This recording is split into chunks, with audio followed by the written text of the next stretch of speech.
24 to 41, something like that. We just didn't quite make it. We're on the air. All right, Mr. Simpson, we are live, so whenever. I think Rick is going to kick it off. Okay, that's fine.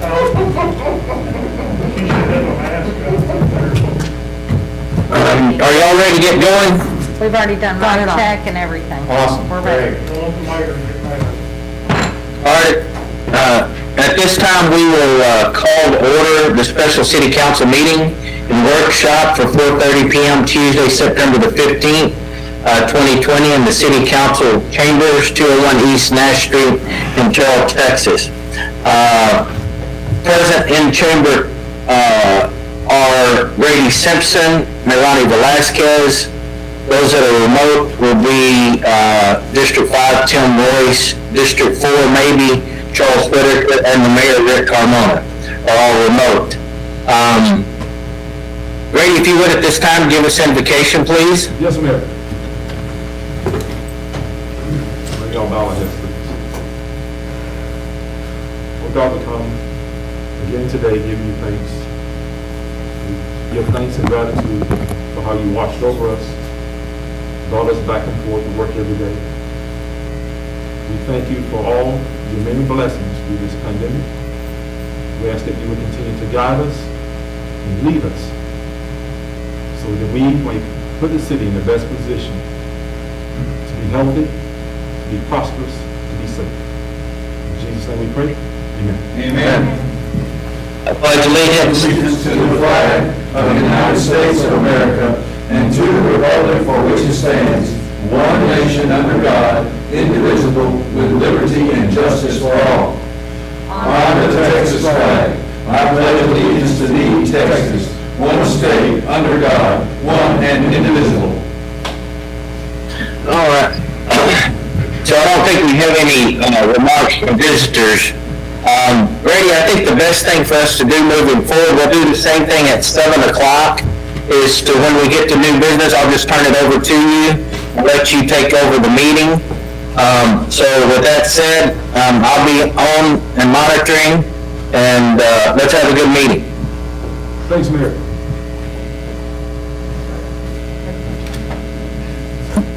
Okay. All right, thanks everyone for being here. We're going to start the special city council meeting. And I think at this point, Rick always has to remove the mask. Okay, we can remove the mask. Now I can breathe. And let's start off with number 4, adoption of minutes.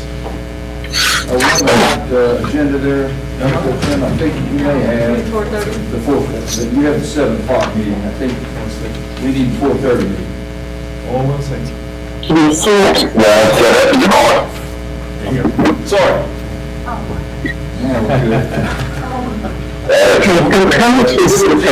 From visitors. We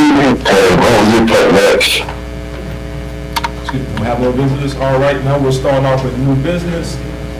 Section 5.1, discussion resolution 992, a resolution of the City of Council of the City of Terrell, Kaufman County, Texas, repealing resolution number 959, ordering a general election for City Council District number 3 and City Council District number 5 to be administered by the Kaufman County Election Officer on Tuesday, November 3rd, 2020. For the purpose of electing a council member for District number 3, a council member for District number 5 for a 3-year term, designating the polling places and filing deadlines, ordering notices of election to be posted and published as prescribed by law in connection with such election, and providing an effective date.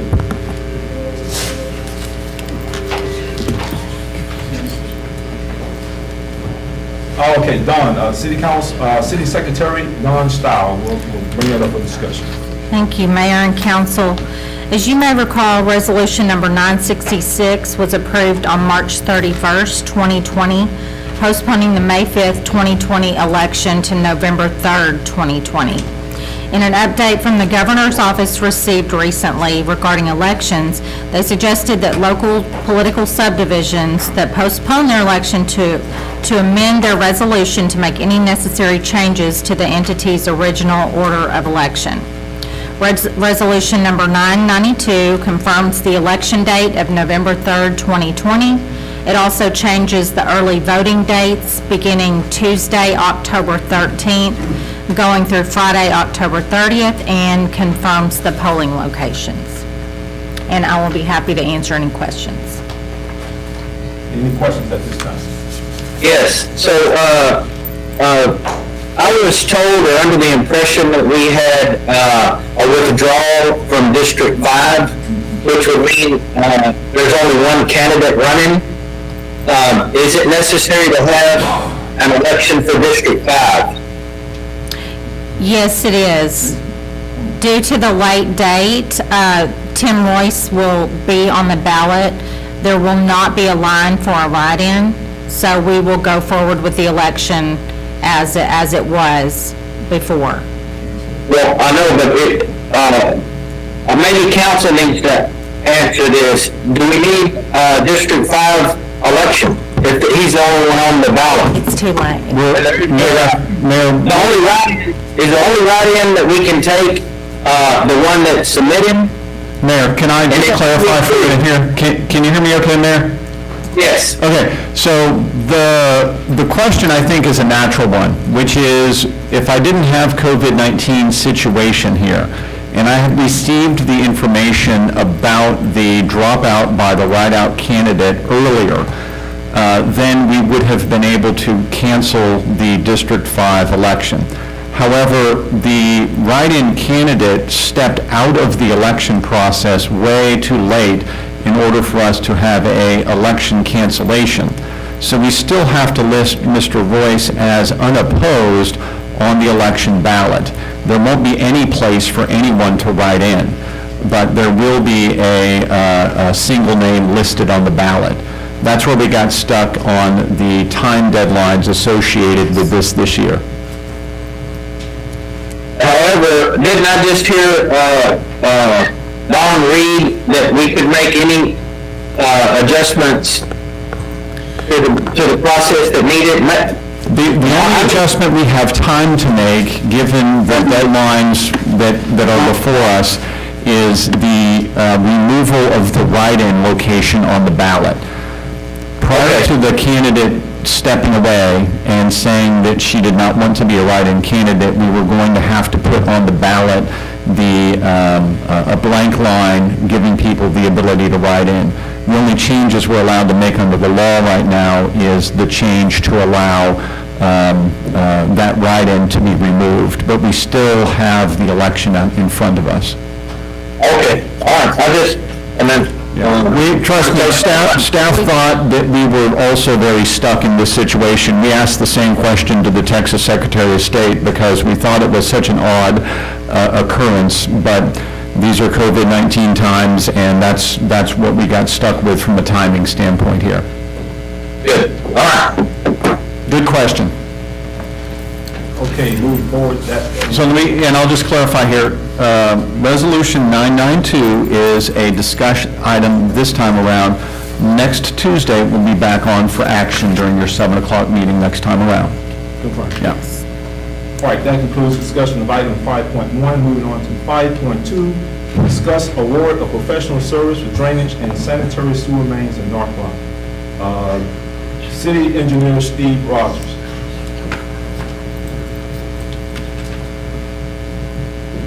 Good evening, Mayor Pro Tem and the others joining us, including those that are wearing gowns tonight. Hope you're doing well, sir.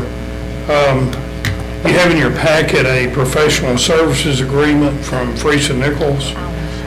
This is a budgeted item in the FY21 budget. And this is to coordinate the plans for a proposed sanitary sewer and drainage improvements that are going to occur in the North Blanche area from Moore Avenue up to Bryn and west of State Highway 34. The scope of this services will be to review the existing system information, do some subsurface investigation to verify existing depths on some existing utilities, and then to develop some alignment alternatives to ensure that we can get drainage and sanitary sewer across at the appropriate locations where we need. We have a drainage master plan. Contained within that are some new improvements in this area that we need to show, as well as we do this sewer grant project. So if you'll look first, I guess, the best thing to do is to go to, I hope it's agenda page 19. Let me see if I can get there. Agenda page 19 should be a map. And is that correct in your packet? Do you have a map on agenda page 19? Yes. Okay. So in that map, it shows the kind of greenish or teal color. That is the improvements, drainage improvements that are proposed and planned that we have. The yellow line represents the existing pathway of sanitary sewer right now, and we are to improve and upsize that sanitary sewer. And so with these planned improvements that are in green, the drainage, future drainage that'll be built, we're trying to build the sewer where it does not conflict with the drainage when we have an opportunity to install it. So basically what this agreement's going to do is allow us to build this stuff now and later in this corridor and plan all this out. And that agreement is a not to exceed amount of $80,000. And I will tell you, we have an added task. So this is, again, this is budgeted in the capital improvement fund for FY21. We have an added task that we've put into this that we needed to do to pay them to help us with our GLO grant. So I don't want to confuse things. We have a lot of things going on here. So let me try to explain this one time, and then I'll take questions. We have an $80,000 not to exceed contract. $70,000 of that $80,000 is going to go towards doing this corridor planning that we need to do in this area, and it's in the budget. $10,000 is going to go towards the task that we currently have them working on, which is getting us prepared for our GLO drainage grant that we're going to submit in the next few weeks. So remember, in October, we have a grant funding opportunity through the General Land Office. So I added a task in here. So the first two tasks that are outlined in this agreement on agenda page, sorry, I'm trying to get there with you. If you're looking at agenda page 11, there's a task 1 and task 2, and those are the tasks that we have set aside for $70,000 not to exceed to do this corridor planning. Task 3 is a $10,000 task that we've asked them to do to help us coordinate with public management to get ourselves prepared and ready for the GLO grant, some of which we'll be bringing you some action items at your next couple of meetings to actually take action on, including resolutions. So I know there's a lot kind of bundled into that discussion. So I hope I've tried to explain it, hope I haven't confused anybody. But if there is, Mayor Pro Tem, I'll be happy to answer any questions at this point. Maybe you said this before, is this part of the master drainage plan that we discussed a few months ago? If you look at the map, the kind of greenish color or teal color that's in there, that is the proposed master drainage plan embedded in here. By having that new plan to work from, we're trying to get an existing sanitary sewer upsized and through that corridor. We want to make sure that in the future, when we have money to build this drainage, that we have a clear corridor to build it in, and we haven't put in a sanitary sewer now that's going to preclude us from putting in drainage later. That's essentially what we're doing. Okay? Yes, sir. Steve, you've heard my concerns about Blanche Street regarding Bryn Street, Blanche Street specifically from Bryn Street up to Alamo Street, and that being included in the future street project that includes, my concerns about drainage and sewer. due to the older infrastructure in this area of the community.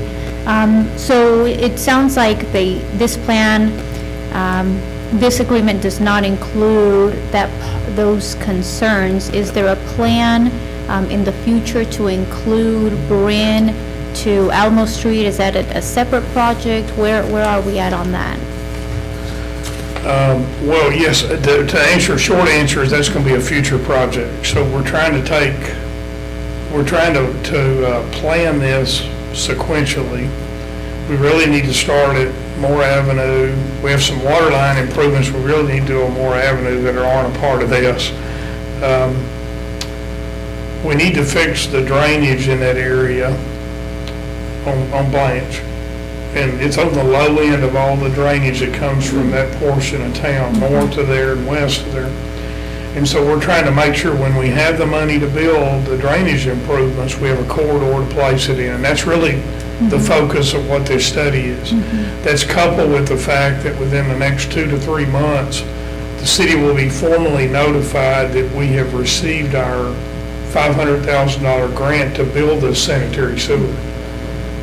So before I hand that project to an engineer, in 4 months, I'll have answers from this right here, assuming we get to do this study, which is what is in the budget, what we're proposing to do.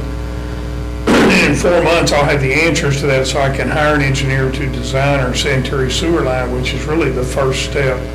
Right. In that, the next step will be to work on whatever drainage improvements we're going to do for Blanche in that area. And then it'll continue to grow north of Bryn. These are the first steps. They're going to be to get from here to Bryn and figure out what we're going to do and how we're going to do that, what our options are. We'll grow north of there as we get these things matured down the road a little further. Does that answer? That answers my question. I have a follow-up question for Steve and Mike. You know, either or a combination could take this one.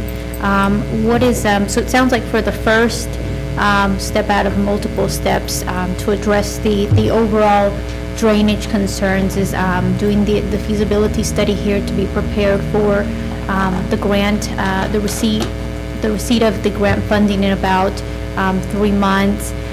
So then what is the timeline on the, one, having this area addressed, and 2, moving over to, it sounds like, where we have the future storm sewer projects specifically included in this map, and then moving to include north of Bryn Street to Alamo Street? I'm going to start first. I'm going to let Mike knock this up here. Again, we're going to have to do this sequentially. So we've got to get this area planned first. Then we have to build something before we can move up to that area. Now, I want to segregate things so that I'm very clear tonight. I don't want you to misunderstand what I'm saying here. We have a current community development block grant that we are about to get formal notification that we have received the grant, enter into an agreement with the Texas Department of Agriculture on that. And when we do that, we will hire a design engineer. We will build a sanitary sewer that's yellow line that's shown on this plan right here, on this map. We are doing planning in this corridor, and then in our GLO drainage grant that we're going to bring back to you next month, I vetted that with our application consultant, public management, and Freesa Nichols, our engineer who did our drainage master plan. And in order to get the grant, we're going to have to show what's called citywide benefit. Doing projects on Blanche is not going to gain us citywide benefit for our grant project. So we're not going to plan on submitting in our GLO, that's not going to be the recommendation, to submit drainage on Blanche Street, some of this lower end stuff for grant funding, because we don't think we'll get the grant if we do that. And that's what our consultants are advising us. Sure. And you can hear from them as well as we go through the next few weeks discussing that. So whatever we do here, we're going to have to fund ourselves internally from what I see, drainage-wise and improvement-wise from water, sewer, roadways, whatever else we do in this area is gonna have to be self-funded by the city. So I want to be very clear about that I don't confuse you tonight going forward. When you see the GLO grant projects come to you, the projects are very good and they're considered citywide projects. And we've even had to modify our CIP slightly to hit the mark so we get maximum points on the GLO grant. So I want to be very clear about that aspect of this so that I don't confuse you or lead you to believe that we're going to get grant funding for this, because that is not what's being recommended to us. This is going to be self-funded on this Blanche Street improvement. So with that, when that happens, will have to be in subsequent fiscal years. Now, with what year that is, I'm going to leave that up to Mike Sims to fill in those blanks. Yeah, let me just give the preamble here that I've got a roadway that has all of the problems that you might expect in an 1873 community. I have inadequate drainage. I have probably the most severe documented flooding problem in the city that made the front page of the Tribune some number of months ago, where we talked about the TxDOT mistake in that area and the problem that it leaves us, the city of Terrell, with. So I've got to do water, sewer, drainage, and roadway in a section of Blanche that runs, generally speaking, from Moore Avenue up to Rose, because all of the different parts of that corridor need some kind of help. So you've got different items included in your budget for different parts of studying that problem. Drainage study is an important part of it, to make sure that we plan what I recall to be a $1.9 million drainage improvement just for the poor man's version of fixing the Blanche Street drainage problem that's next to the sub-courthouse. In order to fix the problem by the sub-courthouse that was in the Terrell Tribune here some number of months ago, that project is what's shown here as trying to get a storm sewer project fixed up in this zone, okay? So in order to start to address that problem, I've got to figure out drainage downstream of there. You know, you can't, it's everything running downhill, the sewer and the stormwater. I can't plug it, I can't fix it unless I can plug it into something that's the right size, okay? And so one of the things that we need from an engineering perspective here is enough engineering work to go on to say that these proposed improvements really can fit in that corridor. So I'm going to really hesitate to make a big timing commitment here on when all of Blanche can be done, because I think we have to, Blanche is such a meaningful and important corridor, it needs to be broken down and assessed on a step-by-step basis. My hope is that from a drainage and a sewer standpoint, I get engineering results during FY21, and I have a roadway analysis done during FY21 where we can, I'll say this spring of 2021, look at a set of results on water, sewer, drainage, roadway, and we've had enough engineering analysis of all of those different components to be able to say sometime this spring, when will all of this come together and how soon can all of this work get done? But I think if I started giving you commitments right now on when construction can happen, I'd be out ahead of the engineering analysis on it. I take the engineering analysis very seriously. I've got to see what those results look like to be able to tell you things like, well, this is a $3 million combined project, or $1.5 million combined project, or a $5 or a $7 million combined project. We just don't know that right now. And that's why I think that we need to be a little bit more patient on the engineering side of it. I know that's probably not the greatest answer in the world right now, but I've got to respect the fact that we don't know enough about this corridor to make big claims on it right now. I got to get those engineering analysis done. If I can get that done by spring of 2021, then we can start really giving you answers that you want to hear. Thank you both.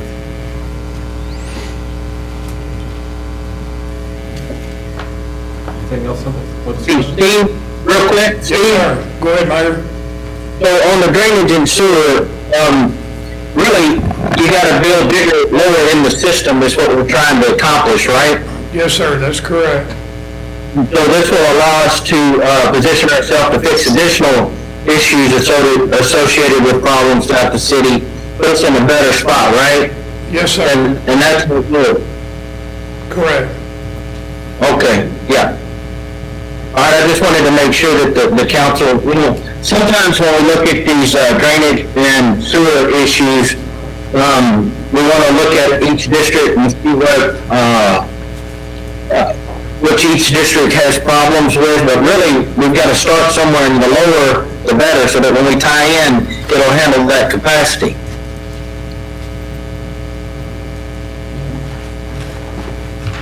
Okay, nothing Yes, sir. else moving forward? Right? Yeah. Yes, sir. Yeah, yes. Okay. Any other questions for me, Mayor Pro Tem? Nothing. Okay.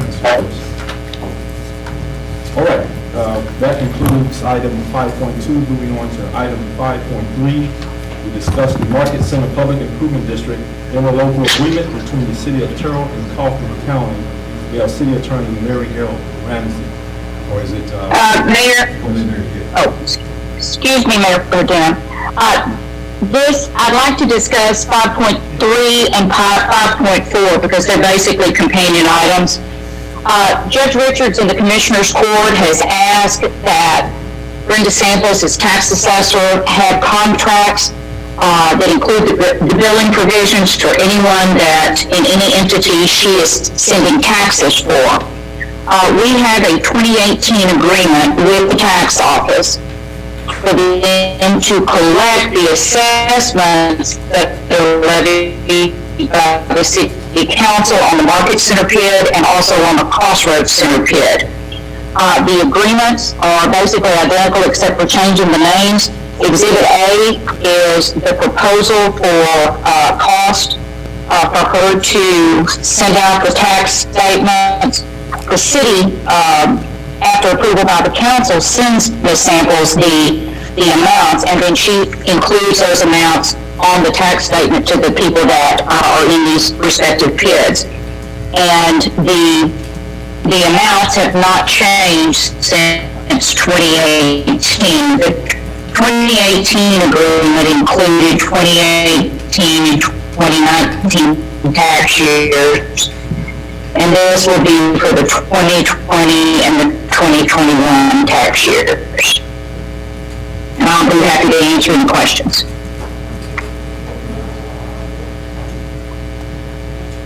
Mayor and Council, I suppose one clarification on all of this is to say, remember that when we put the public improvement districts in place, our goal was to have the private parties along the FM 148 corridor. So that one side of this is the Bucky side, the other side is the Crossroads side, the Film Alley side.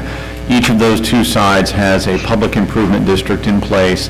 That's an additional tax assessment associated with those properties to handle the cost of the drainage structures out in those areas. That means that whenever we did our economic development deals, we made sure that private parties would pay in the long term for the drainage costs associated with that new development. That's a very substantial revenue stream for us. It makes sure that we have the money available to take care of the public streets in those areas, to maintain those. So that's a good thing.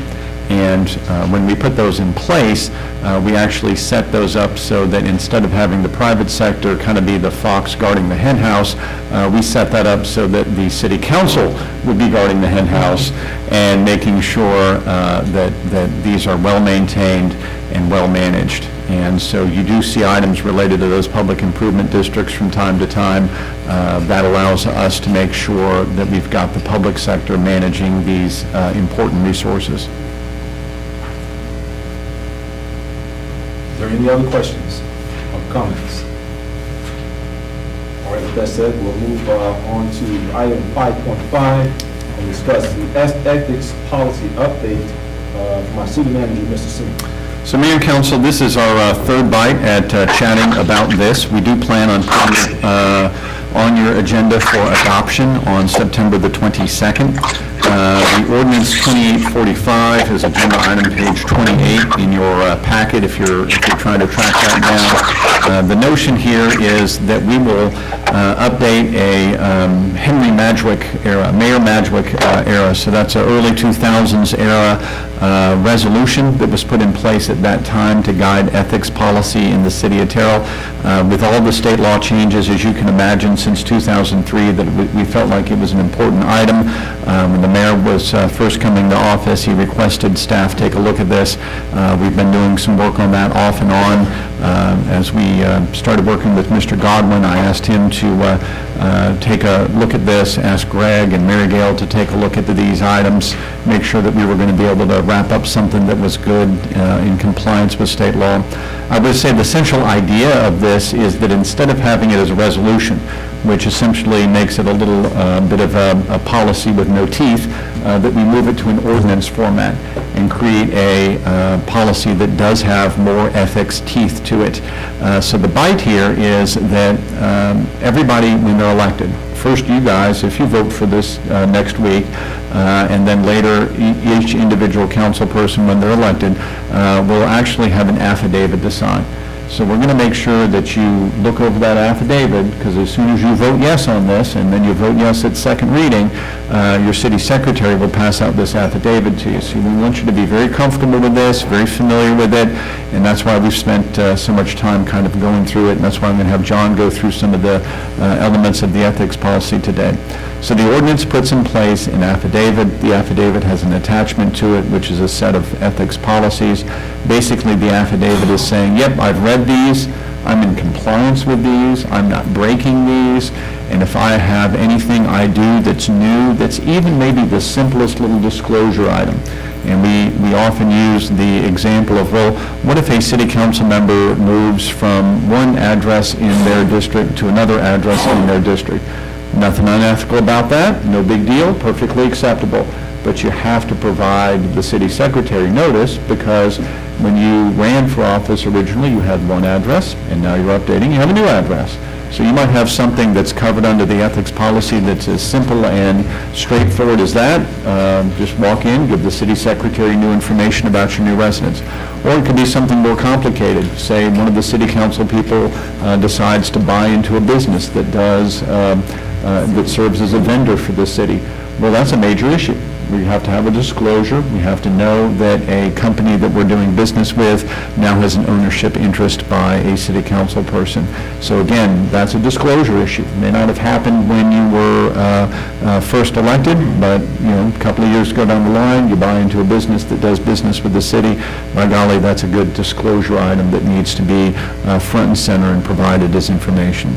So that's kind of my little intro to all of this. Mr. Godwin's been working on it with Mary Gail and Greg, so I'm going to let him jump into. John, maybe we're going to go to the page that 30. We're on Exhibit A, the Code of Ethics. So this is the attachment to the ordinance, the attachment to the affidavit, and it's the actual Code of Ethics. So John, take it away from there. Thank you, sir. So just kind of some introductory comments to put this in context. You have a code of ethics in place now, but as Mr. Sims says, it's not been adopted except by resolution, so this doesn't really have any enforcement. It's also part of a much larger document that's many, many pages long, so it's easy to get it lost. There's I think 12 items on it, 2 pages out of 50 pages, and so chances are, if you're running for council, you get handed that, you don't read the whole thing, maybe you skim through it. Most people don't read every page, and it's an awful lot to understand. So the point here is to have a code of ethics that you actually adopt. And there's 2 extremes with codes of ethics, and a lot of cities go one way or the other. City of Dallas is an example of one that went with we're going to have a really strict, rigid, structured, this is the law, and you better follow it kind of a code. The problem with that was, it seemed like a great idea. A lot of cities tried that once upon a time. The problem with that is it becomes a weapon to use against council members. Sometimes other council members get mad and they say, well, you didn't, and they start nitpicking. And then all they do is act like Congress, with all due respect, and they fuss at each other instead of actually doing their real work. It's also a real club that your citizens can use against you. They start going through, there's a 119-page document, he or she must have done something wrong, and they'll start using that against you, and you lose focus. And so a lot of the cities that have done those, they back off. It seems like the thing to do, and they don't do that. Some cities have gone too far the other way, in my opinion, and I've been around a long time. I'm an old guy. I'm not as old as Steve, but I'm close. Actually, I think I'm older than him. And that's just to do nothing. And the problem with that is that a lot of people will do incorrect things. Usually council members don't do it on purpose. So part of the code of ethics is to educate them. That's especially one of the benefits of the affidavit, is that you say, here's a summary, here's the things you have to know, and I'll get to that. And so it educates council members, so they know what's expected, what their authorities, what their powers are. And I'll give a couple of examples, because again, I've been around a while. I've worked for 4 other cities in a county in Florida, so I've worked in different jurisdictions, different sizes and so forth. First place I ever worked out of grad school was Longview. I got to work there about the same time as a brand new mayor. And just an example, he was a nice enough guy and competent enough guy. Not as good as the mayor here, I'm sure. Nope, he's not. But his first day, he ran for office. Presumably he researched the position. He got sworn in, and the next day he shoves us, "Where's my office?" And we're like, "Well, you don't have an office. You're the mayor." He's like, "I can't run the city without an office." And then we're like, "Oh, you got bad news. You don't run the city." Well, he got that far in the process that he didn't even know. And that's the extreme example. But it actually happened. And this is a city of 80,000 people, so it's not a little tiny town either. And so a lot of times it's just people don't really know. So part of the code of ethics is a good thing. Not following code doesn't necessarily mean it's a bad thing. You did anything wrong or did anything bad. It's not anything malicious normally. There's a few examples of that here and there in other cities.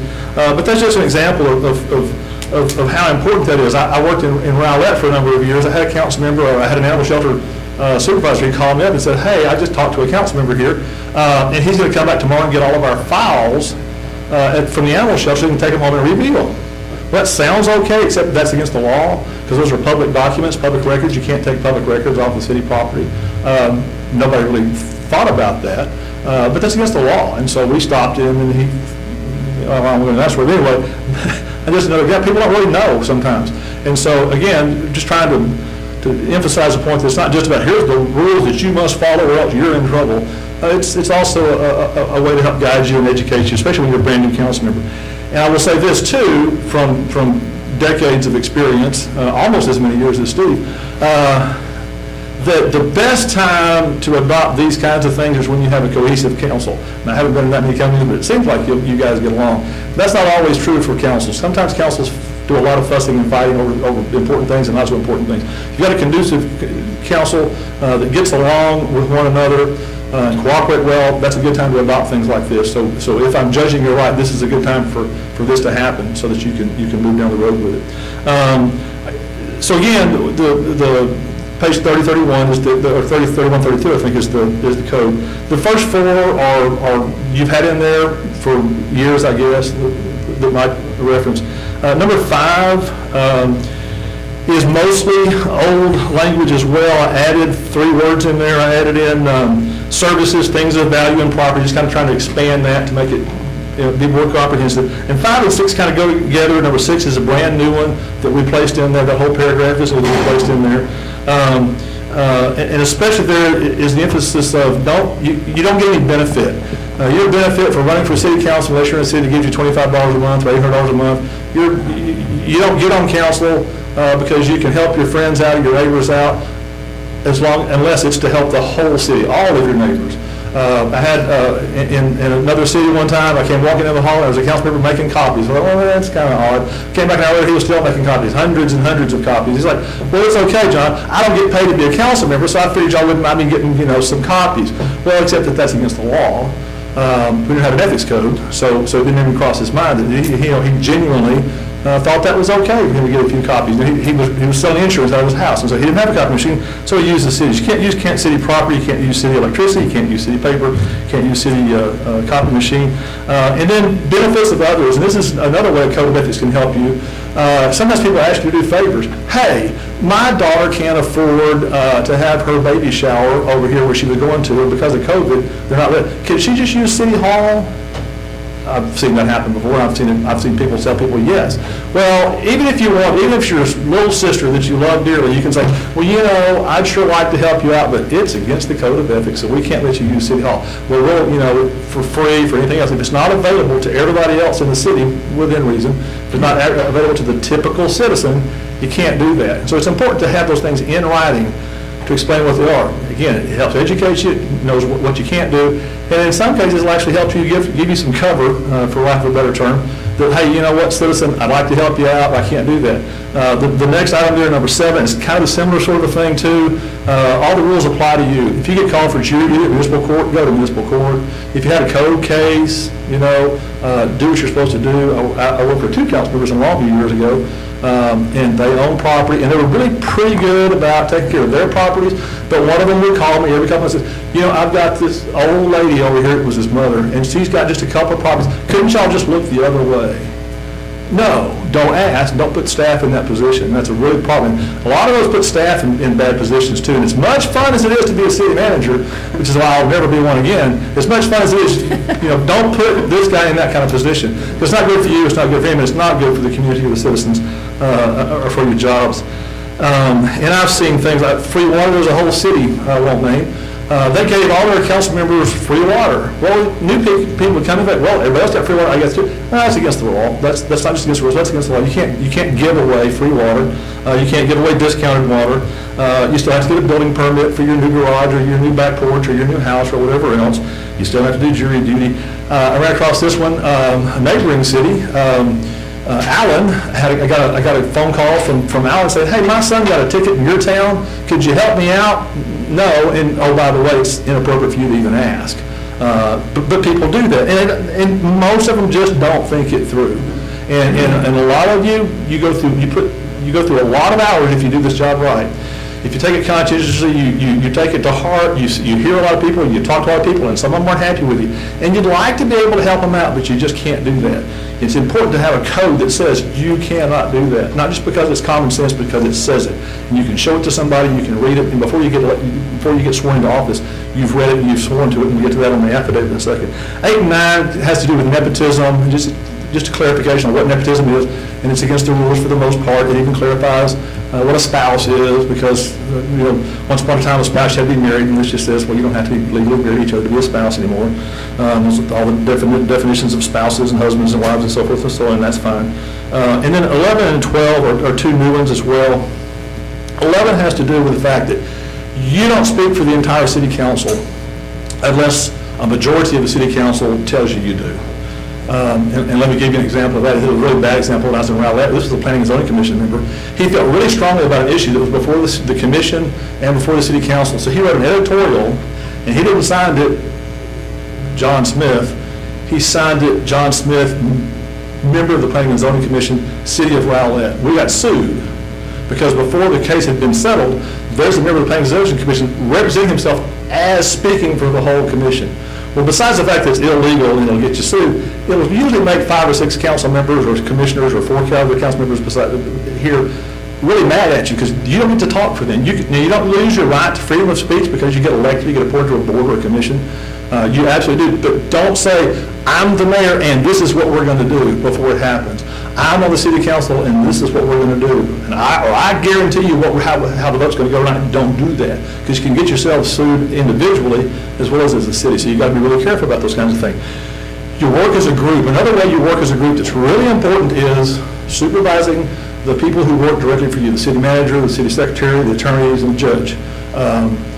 If you want to go yell at Mike and threaten Mike, you may very well have a good reason. I doubt that you ever would, but just in case you did, there's only one forum for you to do that, and that is in a formal called city council meeting. Probably want to do an executive session for your sake and his sake both, but that's the only time you get to do it as a group. I used to tell councilors when I first got to work for them, now remember, we city managers like to whine and complain, we have 5 bosses or we have 7 bosses. Really, we just have one. And that one boss that Mike Sims has is the city council. All of you are just 1/5 of his boss. You're not 5 different bosses because you don't have the legal authority to tell him what to do or the city secretary what to do because it's against your charter, it's a misdemeanor, and it's just wrong. It'll cause confusion. What happens if, and I've had this happen to me, hey John, I need you to go do so-and-so, and then I get a call from another council member, hey John, I tell you, you need to not do that. That's why that's in there.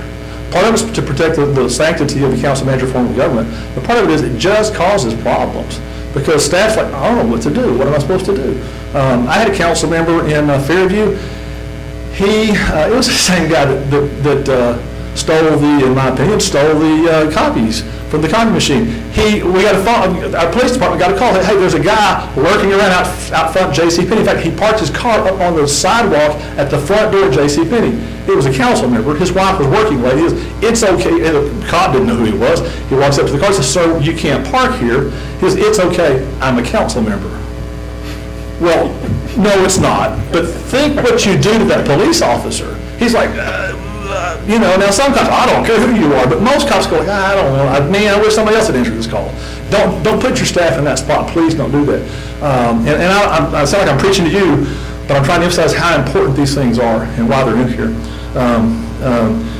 And even the best council members will make mistakes, and sadly, you won't always have in Terrell, Texas, the best council members possible. That's just the way the world works, and that's the way. John, you just as a note, you focused briefly on staff there, but I would say that where you see this come up a lot is with your municipal court judge, right? Where you might have somebody come up to the municipal court judge and say, hey, court judge, I know this guy or this lady who's going to be in your court next week, and I'm really hoping that fill in the blank. You want to talk about taking yourself a little gun and shooting yourself in the foot. That's exactly the kind of discussion here, right? So y'all understand that, y'all know that, y'all wouldn't do that, but that's what the wording here means, right? That it's a holistic thing. Whenever you have your 5 people you hire, Greg Shumpert, Mary O. Ramsey, Mike Sims, Mike Smith, and Don Stile, that's your group of 5, right? Your group of 5, you speak to them collectively in a collective unit. So you might say, gosh, Mayor, or gosh, council person, let's do such and such in executive session because I've got something I really want to say to the municipal court judge, or I've got something I really want to say to my city attorney. Well, that's great. That's okay. That's the right forum for that. So if you get to thinking that you've got something that you want to express that is related to the actions that one of your 5 are taking, you decide that you're particularly happy with something Greg Shumpert's doing, great. You decide you're particularly unhappy with something Mike Sims is doing, whatever it might be. You take for that group of 5 and you say, hey, other council people, can we do a executive session on such and such topic? And then you go into executive session and you talk about it as managing your employee. How does the group want to manage that employee? So that's just the philosophy that's built into this. I don't think that's really where the meat of the ethics policy is really going, right? Because most of the ethics policy is things to do with other elements, right? The elements we talked about related to just simple disclosures of land or business share or of, residents, that sort of thing. But there's a theme throughout this of, okay, what's the role? And if you get the role right, then you really got the ethics policy right. So anyway, go ahead, John. So, yeah, just to finalize on that particular point is you're a group. You're a single body. You're not 5 individuals. And that's not just for teamwork, although that's really important to be a successful council. But legally and ethically, that's what you have to be. Mike has one boss with 5 different heads. He doesn't have 5 bosses, and neither does Don, neither does Craig, neither do any of those people. And citizens, you need to talk to your citizens, you need to talk to them and say, I think this, that's perfectly fine, but don't the city council thinks this. Unless the city council has voted and then said the city council decided this by a 3-2 vote or a 5-0 vote. Or even if the city council for some reason says, you're appointed to be our spokesperson on this topic. Now, sometimes that's different for the mayor somewhat, but the mayor doesn't get to make decisions by himself either, or herself either. And so that's just really important. Any questions or comments about that before I go to the last 2 items? So, just so that the rest of the council is clear, there's a difference in demanding something from someone who we hire and requesting for someone to do something. That's totally different, and that's fine. In other words, if you need the city manager to look into something, I don't want you to be hesitant in doing your duty for your district because all of us weren't involved. Now, what you can't do is tell the city manager, I demand that we fix this sewer issue or this drainage issue without consulting the rest of the council. That's probably accurate, is that correct?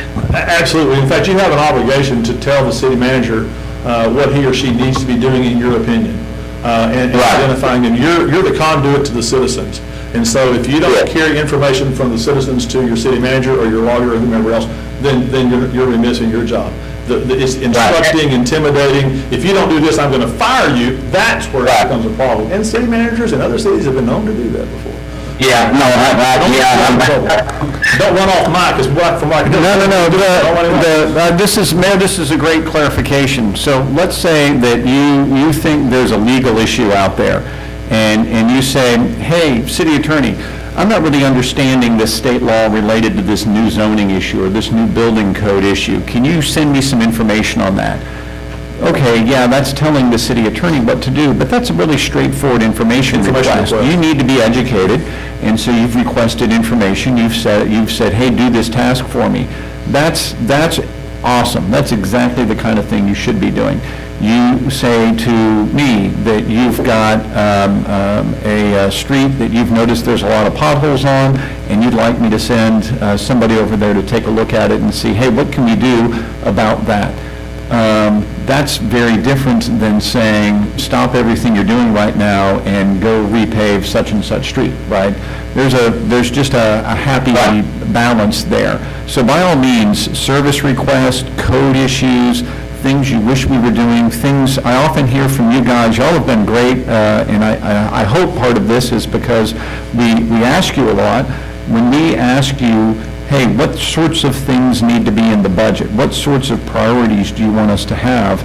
We've gotten really good feedback from every single city council person. And that helps because that tells us, okay, the city manager didn't put enough emphasis on streets in this year's budget. Let's go find some more money to put into streets in this year's budget. And that means that we can do a better job whenever you say you have a specific service request. So by all means, keep the requests coming and keep the identification of citizen issues coming, even if it's saying, hey, I'm really hearing that you're bad at customer service in such and such operation. Well, by golly, tell me that you've heard that we're bad at customer service in some aspect of our operations, or that such and such person who works for the city was rude to somebody else. I got to have that information. That's incredibly valuable. But that's just different than saying, hey, go fire this guy. You see the difference there, and that's essentially what we're talking about here. 13 and 14 are existing language, and that pretty much covers some state law issues. 15, we made some modifications to that. That also just talks about conflict. Mr. Sims already talked about conflicts. Just one word about that for what it's worth. Conflict, having a conflict of interest somehow in the United States in the last couple of decades, or maybe a little longer, has kind of come to mean you've done something horribly bad or wrong. And so sometimes people are afraid to say, having a conflict of interest, there's nothing wrong with that at all. Not telling anybody is when it's a problem. You know, if you own, 1,000 acres of land and the city wants to buy it, you have to tell people. It's okay otherwise.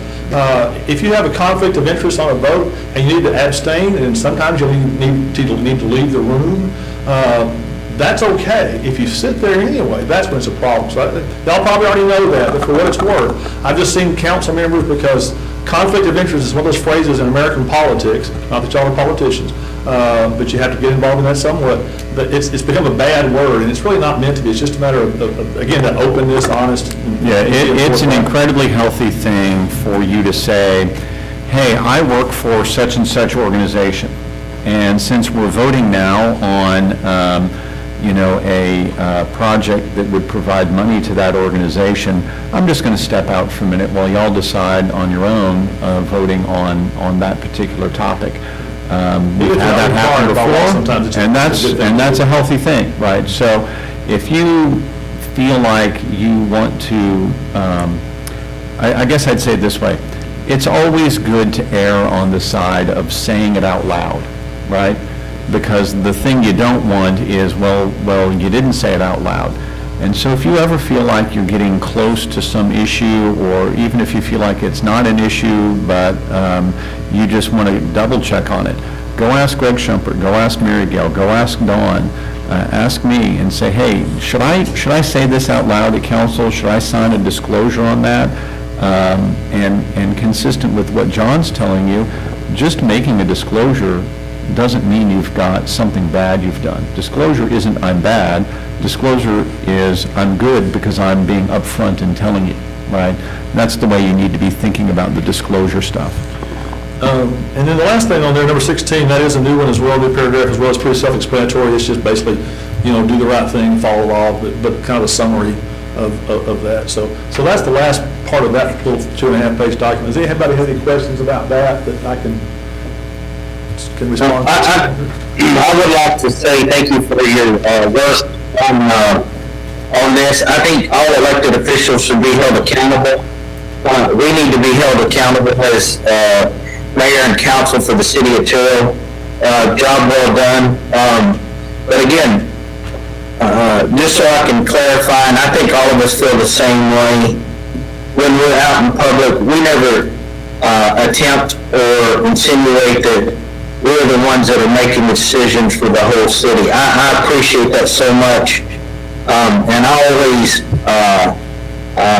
tell folks when I'm talking about some issues that I'll consult with the council and see where they want to go with it.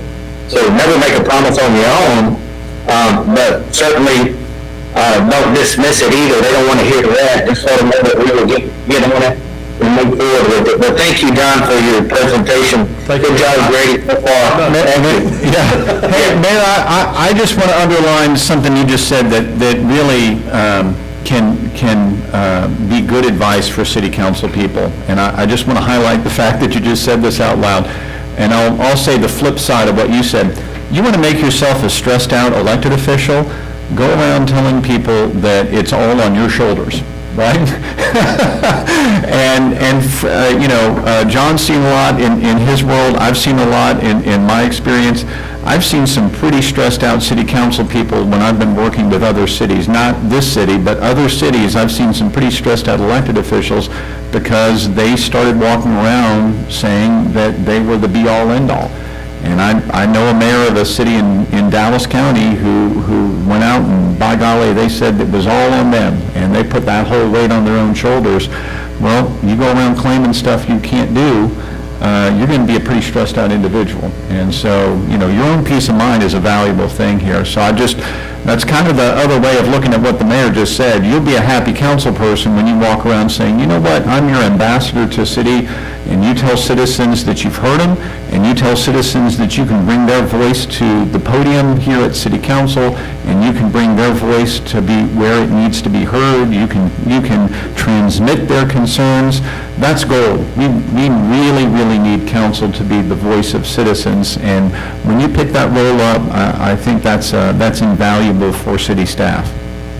I just I tell a lot of stories, but stories sometimes help people remember things, and maybe listen to you too more often. I won't bore you, but kind of my last story on the lines. I don't have any stories on the next piece of the next document, but I had a council member who was well-meaning, didn't like me, but she was well-meaning, had a horrible ice storm, and roads were closed for almost a day and a half, and it was just a mess. People couldn't get to houses, school, businesses, anything. It was just an awful mess with this ice storm.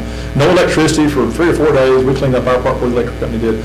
But she was frustrated because people were just pounding our neighbors, relatives, what are you doing, what are you doing, what are you doing? So she just answered out of frustration and said, well, here's what we're going to do. Well, she didn't know what she was talking about. Well, that was bad enough because I had people hauling truckloads of tree limbs and debris to the land we owned that we didn't know that was getting taken there. And then not only that, I had a cop on the radio that very morning for a Crime Stoppers thing, and somebody says, well, what are y'all doing with the debris? He says, well, I heard from Councilmember so-and-so that we're doing it. So it's on the radio. It was all just a mistake. She was trying to be helpful, that he was trying to be helpful, and it caused problems. So most of this stuff happens, people not trying to do anything wrong. That's why it's really important to educate them and to have these codes in place so they can read them, which is my segue into the next piece, which is specifically make them read it and sign it so that you've got evidence that they read every line. So on page 32, I think, or 33, 32, 33, I was right the first time. On page 33 is an affidavit, and Mr. Sims talked about that. This is something that we want folks to sign off on before they take office, and it's kind of a summary of some of the stuff we talked about. It begins the meat of it. What it talks about the things you have to do, and they're kind of repetitive. You have to follow the charter, you have to follow the code of ethics, the thing we just talked about. You have to follow state laws, and there's a series of state laws, open meetings, open records, property, conflicts of interest. Some of those require forms that you have to complete. So just kind of a review of those, all those kinds of things. And then there's 8 specific things, and so you're required to read each of those 8. I won't go through each of those 8. Some of them we've already talked about. They're kind of obvious, but you have to go through each of those 8 things, and you have to initial every one of them, kind of like buying a house, except pay attention. Each one has to be initialed separately, because too many people will say, oh, yeah, I've looked at that, I know those people, I'm related to some of those people. I've got a wife who doesn't read details, so that's why we don't ever let her buy houses, because she'll just sign whatever. And she doesn't live here, so don't tell her I said that. But you need to read those things. So there's just 8 big points. So that later on, if something happens, you can't say, I didn't know that. No, they go, well, yeah, here's your name right here. You initialed it 8 times, so yes, you did know what these 8 things were. And then the next piece is self-reporting, which is really important, because part of being ethical means you tell on yourself, and you say, you know what, I moved, or I made a mistake, or I did this, and here's what happened. So if you make a mistake, on purpose or accidentally, or not even knowing, you contact the city secretary and say, hey, Dawn, I made a mistake. Or I just moved to Kansas, so can I still be on the Kansas? I literally had a mayor in another city who moved to Houston. This was a Texas city. Any state mayor for 6 more months, he wasn't even in the neighborhood, he was in Houston. He'd fly in for council meetings. So people will do unusual things. So the self-reporting is really important. And then comes the last couple of pieces. And what we've tried to do, and this is from a practical point of view, because what will happen sometimes, because some people aren't good, that's why we have rules and laws, is because some people don't do stuff voluntarily. Some people will do stuff and they'll make it a political issue. You're just trying to get rid of me. Well, no, you moved to Houston. Well, you don't know that. Well, yeah, we're pretty sure there's a picture of you, at the Christmas parade, you're also running for mayor of Houston, whatever. Something's real, but people, and then it becomes a political issue. And when somebody, a council member, good or bad, makes a mistake, it's not fair for the rest of you to be punished and have to go through a bunch of turmoil, because they'll have allies and they'll have people take this, oh, you're just trying to get rid of him, you're just being mean to her, because they don't always know the facts, and you don't want to be in a position like, well, let me tell you all the horrible things about him or her and why I'm not, you don't want to have a trial in here. So the idea is they're saying, yes, I understand the rules, and if I don't follow the rules, I will voluntarily vacate my seat.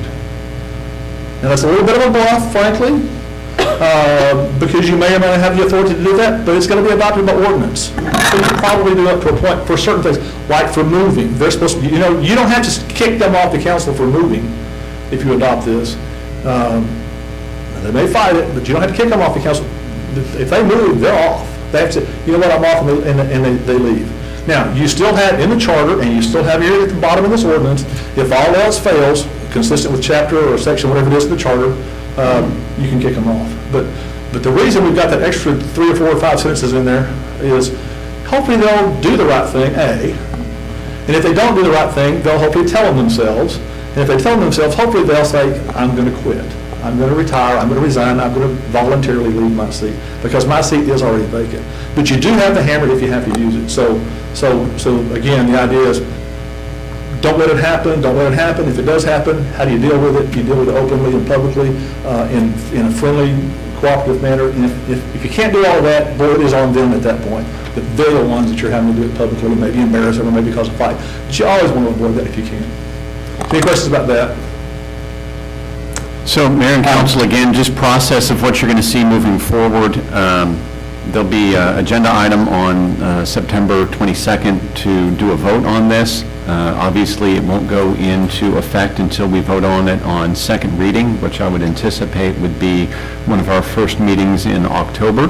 After it's approved on second reading, then Dawn will go to each one of you and ask each one of you to sign the affidavit. So, really the time is now. If you've got any concerns about it at all, go see Mary Gail, go see Greg, call up John, talk to Dawn about it. Whatever thoughts you've got, we need to hear them. And so please let us know if there's anything that you've got as a concern here. It's a little bit difficult for you guys because you guys are in office now. Everybody else will get this when they file, right? So in future city councils, we'll have, you go in, you file to run for office, and the city secretary will say, well, here's your materials so that you can run for office, and here's the ethics policy and the affidavit that you will be required to sign before you take your oath of office. So for y'all, it's a little more difficult because you are already in office and you'll be asked to sign it as soon as you approve it on second reading. So just be thinking about that from a process standpoint, and don't be surprised, because when we get to October, that's when this turns into not only a vote for y'all, but also signatures for y'all. So I have a quick question before we move on. I see the,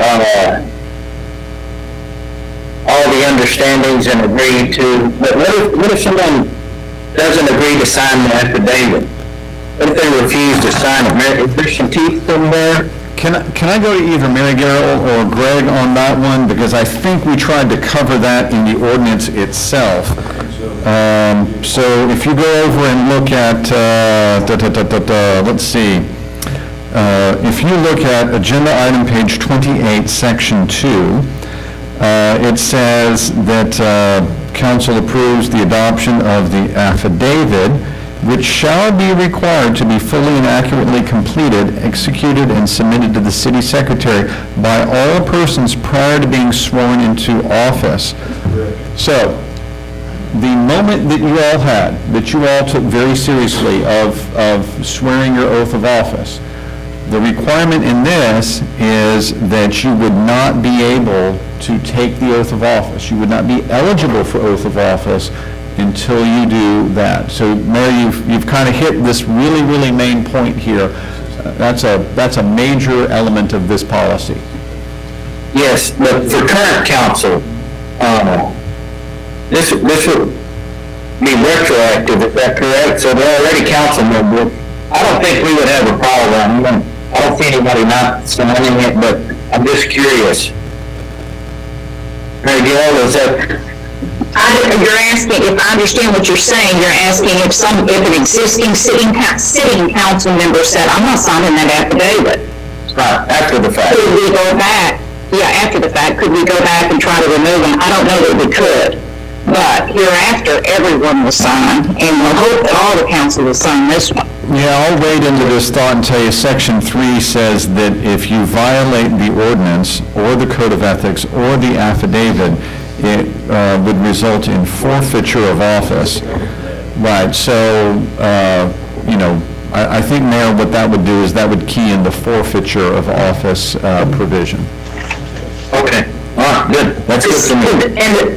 And Mayor, the city council is always the judge of the requirements and actions of their fellow council members.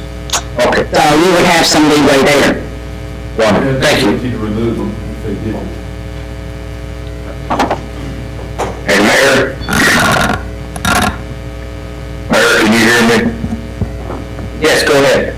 Okay, I think a couple times a year we should go back over this, and review it. But I think it's just, something we need to do. I think that we need to understand there's sometimes, even with good friends and family, that we just can't, discuss city business. And that's part of being ethical. The chain of command is so important. I try, and Mr. Sims knows, I run into city employees sometimes, we'll discuss some things, but, the city manager is supposed to be the one that gets any requests from me. I don't feel like I should deal with department heads or anything, that this needs to be done or that needs to be done. I need to go to the city manager first. Over the years, especially with the current city manager, that's worked. And he and I communicate, and if there's a problem, needs to get worked out, we're just dealing with the two of us. We're not dealing with other employees or anything else. Thank you. What is your experience with other cities? Do they have something similar, code of ethics for, their boards and commissions? Yeah, I've had, all of the ones I've worked for have had something, and they've all had kind of the middle of the road, what I call the middle of the road, something like this. I worked for a city, we spent weeks and months having meetings and meetings to come up with a really big, huge City of Dallas style, and they said, no, that's too much, and didn't do it. And I've worked for one place, when I got there, they didn't have one, but we wrote one and put it in place. So this is my experience, this is the most typical, and not having it with some of these, I've never had the affidavit, for example, but having a code of ethics in place is pretty common. In other places I've worked, we've had one as well for boards and commissions. It's not as detailed because there's not as many things that are relevant to them. We've also tried to cover boards and commissions in some cases. And I just had like an opinion from our attorneys on whether, our current or if we could review if our current ordinances that we have in place also have, enough teeth in them. Should any similar situations occur, or so they're also held accountable, especially as our community continues to grow, and we're going to be making decisions as well. Greg, you want to come up and answer that? I think maybe the focus of this question is, should we start working next on a code of ethics that would cover boards and commissions? I think that's certainly proper. I think we could certainly look at that, and it would be a good thing to have. We haven't experienced problems like that on our boards and commissions that I'm aware of, but it certainly would be a good thing to have, just, if nothing else, so that when a board member or commission member takes their spot, they know that they're going to be held to a certain standard, and what that standard is, have it clearly delineated so that there won't be any question about it down the road. Yeah, and I think maybe one of the observations that John's given us is, wow, the city of Terrell seems to have people on its city council and on the boards and commissions who get along with each other right now. So this is a great opportunity. We're not in an environment where folks are mad at each other at the city of Terrell. We've got an environment right now where everybody's getting along really well.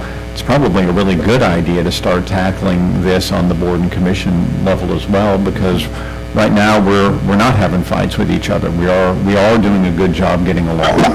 See, I don't want to speak out of place, but since I'm not a real person, but a lot of cities also have an orientation for the boards and commissions. You may already do that, but not just like Charles is not there. Charles talked about what they do mechanically, but also things like open meetings and records, and y'all know that's something else. Yeah, we do this is a great question for all the city council people. Whenever you get appointed to a board or a commission in the city of Terrell, the protocol has been that the department head who shepherds that particular committee, so as John mentioned, Charles Fenner would brief a planning and zoning board member on the mechanics of being a planning and zoning board member. And whenever we did, for example, we formed the paddock board, Dawn made sure that all the paddock board members had been through Open Meeting Acts training and that sort of thing. But we really don't have a consolidated ethics policy that we brief all of the board and commission members on. So that's probably a great catch, good next step to do. It would be, I know in some cases, at least on one board, building and standards, we even put together templates on orders and so forth. And that's a very important board anyway, because as some of you, I'm sure you already know, that any appeal from that board has to go to district court. It doesn't even come through the council. So obviously the individuals on that particular board, as with all of our boards actually, have to be well aware of their responsibilities and held to a high standard. Mm-hmm. Yes. Thank you. Okay, I have a question for the room. This is Tim Morrison. You have to decide who's going to answer it. And it's an in-the-weeds question, and it needs to be addressed after the meeting, and someone can tell me that. So I'm just going to use an example, and I'm going to take on a landlord. And let's say that we have a council person that is a landlord, whether now or in the future. Them owning land and having interest in maybe multifamily plexes or just rentals in general, would that exclude a landlord from voting on land deals or certain types of land deals? And yeah, only if there's a financial interest in them specific If they have the city's growth and prosperity affects them in a positive way, just like they would other property owners, then no. But if they have a unique financial interest or opportunity. Let me tweak the council member's question, because I think maybe this is really what he's getting at. Let's say we have a person who owns a automotive repair garage, and we pass some sort of new rule associated with outside storage of material at automotive garages, okay? So the rule is a rule that specifically applies to that business. We pass a rule related to restaurants that that changes what their smoking policy rules might be. In the case of I own a business and the business is going to be regulated by this new ordinance, what would be the ethics issue there? You should say, I have a potential interest in not vote. You don't have a financial interest directly, so you probably don't have to leave the room, but you should not vote. Okay, I think Mike Sims did a good reword of that, right, and just made it a lot more generic, so I think that's good. And is this clearly stated, or do we need to tighten up anything for those type of ventures? Those things are covered, I don't mean the answer going out of turn. Those things are covered by state law. The state laws are pretty specific, and I've specifically named out the 3 chapters in state law, Texas Government Code, that addresses those. And there's even very specific forms that the state provides that Don can provide to people if they need to fill those out for property and for financial interest and so forth. So it doesn't look like they're specific here, but they are specific in state law. And I think maybe we take some advice from Councilman Whitaker here, and that is that, some of this stuff is so complicated that having some reminders or a little bit of sub-training each year, y'all are on council for a 3-year term, and everybody is asked to go through certain training elements.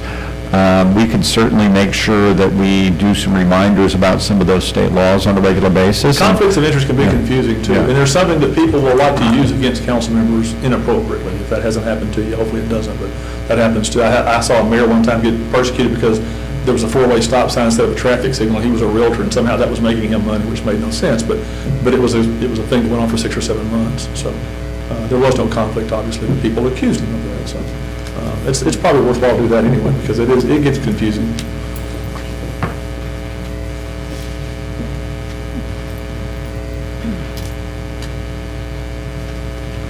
So, Mayor and Council, thank you for all the discussion on that. We'll take it all to heart, and we'll be back next week for approval on that. I think we heard some follow-up things for us to do. One is to look at training opportunities, and the other one is to look at extending some of these things in the future with maybe a different ordinance that would cover boards and commissions. And we'll huddle as staff about that and get you some follow-up on those requests. Thank you. Special thanks for the hard work. Okay, moving forward to item 5.6, we discussed Resolution 991, resolution of the City of Terrell, Texas, adopting TCAPs, professional service agreement, and Gexa Energy's commercial energy service agreement for power to be provided on and after January 1st, 2023. Blanche. Thank you. Mayor and Council, the Texas Coalition for Affordable Power, or TCAP, has procured electricity for its members since the beginning of retail electric deregulation in Texas in 2002. While the current electric fixed price or fixed term contract has worked well, TCAP believes that a more optimum program called Strategic Hedging Program will now be offered to its members. Instead of buying electricity through a fixed-price, longer-term contract, the Strategic Hedging Program will procure 1/12 of the annual supply each month, 2 years forward, year to year. This provides the lowest market pricing to reduce carrying charges and risk premiums that longer-term contracts charge. Prices will be known to members well prior to fiscal year budgeting needs.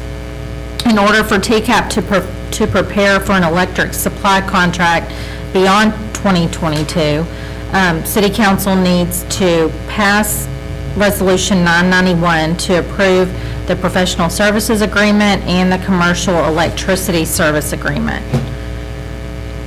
And Resolution 991 basically authorizes TCAP to serve as an agent in negotiating contracts. And there will be no vote today, but it will be on the agenda next week for a vote, and I'll be happy to answer any questions.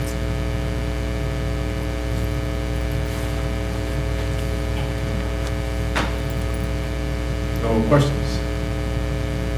All right, thanks, Secretary Don. We're moving on to adjourn into executive session in accordance with Section 551 of the Texas Government Code to discuss the following. Section 551.0.071, consultation with attorney, opinion, or contemplated litigation.